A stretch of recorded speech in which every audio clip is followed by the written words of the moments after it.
In the name of the one born of woman, who is to come. Amen.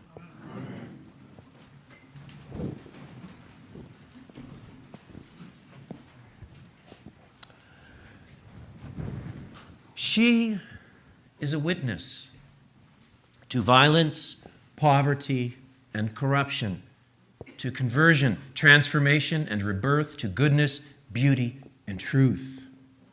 She is everywhere. She is rejected, despised, loathed. She's an idol. She is incidental. She is nothing. She detracts from the worship of her Son. What does she have to do with the gospel? Her message is misunderstood, and still she is everywhere. Gas stations, parking lots, schoolyards, street signs, bars, bodies, gardens, fountains, bus stops, train stations, borders, graves, bathrooms, cathedrals, monuments, doors. She's everywhere. So posted a friend from divinity school, Nicole Flores, as she was concluding a stay in Mexico City. A city like many in Latin America, where a particular image of Mary, the Virgin of Guadalupe, is everywhere to be found. Today and tomorrow, the 12th of December, her feast will be celebrated across Latin America. Her image, brown-skinned, wearing a cloak of stars, will be paraded everywhere. What was your own first image of Mary? I'm curious. Maybe it was not La Guadalupana. Maybe it was a statue in a garden on a street where you once lived, standing demurely in a blue half-shell, hands hanging down by her side, palms facing out in a gesture of serene welcome. Or maybe it's a scene from a Renaissance painting, a painting perhaps of the Annunciation, that scene which precedes the Song of Mary, which inspires the Song of Mary, the Magnificat, which we prayed together a few moments ago, responsively, by whole verse. Those images tend to portray Mary in rather tony, fancy surroundings, as a Florentine princess, elegant and literate, sometimes with her finger marking the page in her reading that has just been interrupted by this unexpected visitor, the angel Gabriel, as if she's about to go back and continue reading. Or maybe your image isn't visual at all, but musical. When I find myself in times of trouble, Mother Mary comes to me, speaking words of wisdom.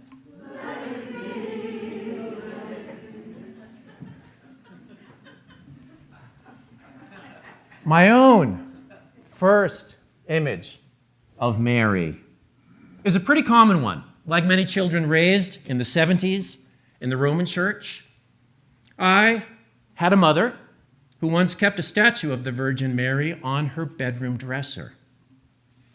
She was about 12 inches tall, this Mary, and cloaked in that particular blue that we always associate with her. But that's not what caught my attention when I was 5 or 6 years old. What fascinated me were Mary's feet. They were right at my eye level. Mary's 2 feet were balanced on top of a sphere, as if on top of an enormous blue and brown beach ball. That ball in ancient Christian iconography is the heavenly sphere. But I was more concrete at the age of 6. To my eyes, it looked as if Mary was standing on top of the world. Mary's sandals, it seemed to me, must have covered the Arctic Circle completely and a lot of northern Canada. But what really drew me was what was beneath her sandals: a green snake, crushed, I don't think its forked tongue was hanging out limply, and I don't think that there were black X's over its eye sockets, but I understood this snake as completely lifeless under her feet. I never asked anyone about it. I guess I simply accepted it as part of a general church aversion to snakes. St. Patrick, I had been told, had driven all the snakes out of Ireland, and of course, everyone knew what had gone on in the Garden of Eden. Let it be with me according to your word. We have those words from Mary through Luke. And there are no serpents slithering around in either the story of the Annunciation or the Magnificat. In fact, there are no serpents in any gospel accounts of Mary. But the association, Mary and the serpent, has rattled around in Christian consciousness for thousands of years. This is because just as the early church understood Jesus as the new Adam, it understood Mary as the new Eve, and the birth of Jesus in Bethlehem as a new beginning. The old world, a world of tyranny, a world under Herod and Augustus, a world where power and economic advantage and brute force reigned supreme, was understood to be collapsing with this humble birth in Bethlehem. And it is the collapse of that old world that caused the angels to sing, that caused Luke's shepherds to run singing to the manger and singing from the manger to proclaim the good news. It's what causes Matthew's three wise men to realize that they have to find a new road home, literally and figuratively. Let it be with me, according to your word. When Mary decides in Luke's story to accept the invitation of the angel Gabriel, a new life and a new world begin to take shape. So the Magnificat is a hymn to this new world. He has shown strength with his arm. He has scattered the proud in the thoughts of their hearts. He has brought down the powerful from their thrones and lifted up the lowly. He has filled the hungry with good things and sent the rich away empty. Notice that Mary's not calling for any one group to win. What she sees is all groups at an equal level of sufficiency and dignity and provision. It's no wonder, though, that this annunciation, God's announcement through Mary, was so provocative. Because depending on where you sat in first century Palestine, those words were either fighting words or a song of liberation and deliverance. So, what does the Magnificat mean for us today, here in 21st century America? I think there are some obvious connections at the level of basic social justice. To fill the hungry with good things, for example, is activity essential to how many of us understand our own Christian identities. We come to this altar to be fed. Friend and stranger can always find something to eat at coffee hour. It's already set up for us. And of course, our own Food for Kids ministry feeds hundreds of children every day in the summertime when school lunches aren't available. An estimated 1 in 3 children on the Lower and Outer Cape is not sufficiently fed, particularly in summer, in a season of highly visible plenty. So what has your response been historically? Close to 30,000 meals prepared here and driven from here every weekday in summer by so many of you. 30,000, by the way, total, not daily. Nonetheless, Eucharist, coffee hour, food for kids. To be human is to hunger. To be human is to hunger. Eucharist, coffee hour, food for kids. There is an unbroken line between these three feeding stations. Point to point to point. This song of Mary celebrates each of these, invites you into each of these, because they are each counter to a culture where there is no such thing as a free lunch. The Occupy movement of more than 10 years ago now, William Barber's Poor People's Campaign, newly invigorated in our diocese, something we'll be learning about together in the coming year, warn us that alarm bells are ringing all over the world about the connections between finance and ethics and human flourishing.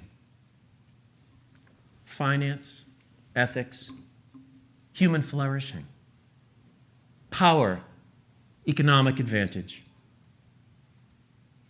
brute force. Human flourishing. Another word for that is salvation. And when Gabriel flutters into Mary's room, this is what God is up to. Planting a new way of being human, offering a divided and embittered and cynical culture a new chance to get things right. I think that the Annunciation to Mary, the Song of Mary, is getting at something far deeper and elemental than our feeding programs and justice ministries and our politics. These words are about something deeper within us. These words are, at their core, about our own human will. And the challenge that will so often throws up to our life together with God. The witness of Mary, the words of Mary are at their heart about letting go, surrendering defense, and trusting God to shape our lives, trusting God to lead us on. Let it be with me according to your word.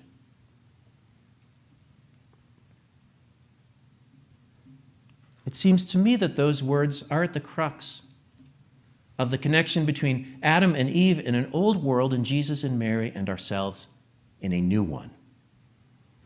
And we don't need to believe that Adam and Eve were actual historical figures to recognize the saving truth in their story. The tragedy of Adam and Eve is the tragedy of human will run out of control. The tragedy of thinking we know best. The tragedy of thinking that we don't need anything but ourselves to live in paradise. The opening chapters of Genesis, that serpent, that apple, that banishment, throw down a challenge to us that sounds something like this. Since when is getting everything you think you want the key to happiness? Since when is getting everything you think you want the key to happiness? When Mary says, "Let it be with me according to your word," when Mary proclaims the Magnificat, what she's really saying is, "Lead me on, Lord. You have more in store for me than I can possibly imagine." And I think we know deep down this morning, despite so much of our reflexive hoping and planning and managing, that Mary this morning has it about right. That a life we completely control and manage ourselves is actually a life in hell. That our deepest joys come to us in ways we could never ask for or imagine. Think about it. Could you have ever designed or custom ordered the faces or the voices of the people you love the most? Could you have scripted yourself the words and the wisdom of the best teachers you ever had? Was the happiest Christmas morning just merely the morning when you happened to get everything on your list? Or did something unexpected and beautiful break in and transform that Christmas day into a memory you still treasure? Will our life together as a parish family in the next few years unspool neatly according to our private hopes or someone's particular memories of days in our past? Or is something else completely unscripted, completely challenging, completely glorious, looming ahead of us? Something not yet considered, an undreamed of gift or way of being through which the Holy Spirit will continue to expand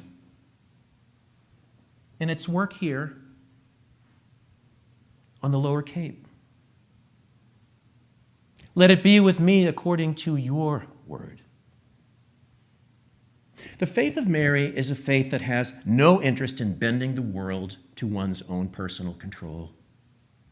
And the image of Mary that fascinated me when I was 5 or 6, Mary standing on top of the world as if on top of an enormous beach ball, a green serpent as long as the Amazon crushed beneath her feet, is all about all of us being made new by God.